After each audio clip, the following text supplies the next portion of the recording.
Sebastian wants to know, what would you recommend to a medium-sized hardware equipment OEM who wants to start off with transforming its business and become a software-driven company?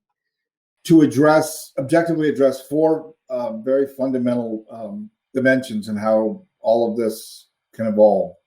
So whether this is software or some new, more integrated solution or otherwise, I would say number one, it's leadership's, active, visible, and significant support for whatever these initiatives are, and sponsorship and facilitation of that. But there's lots of things that go awry in these kinds of systems when leaders are really not engaged and not empathetic and not essentially the champion of that kind of capability. The second, just organizational alignment. This is all similar to software ventures versus the core of an equipment supplier, but in many respects, understanding how the new developments and the new capabilities will knit or weave themselves into the organization, and is there alignment of that? The third is what I've just always called alignment of architecture. So if I think of any new digitally enabled businesses having like two sides of a coin, it has a business architecture, which is really the business and revenue and operating model.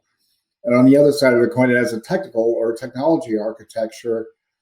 And we believe the way these systems and technologies will behave in the future, will drive a tighter coupling of that business architecture, that technology architecture, and fully leverage and get the value of these technologies. That alignment and essentially reciprocity and synergy is very important. And the fourth dimension is really partners, ecosystems, communities, the systems that will actually deliver, support, create, extend the value of the technology in question. So, leadership support, organizational alignment and relationships and interactions, technically how the system relates to the commercial and business side of itself, and ultimately the partners and ecosystem and network of value adders that can help you carry this and support it in the market.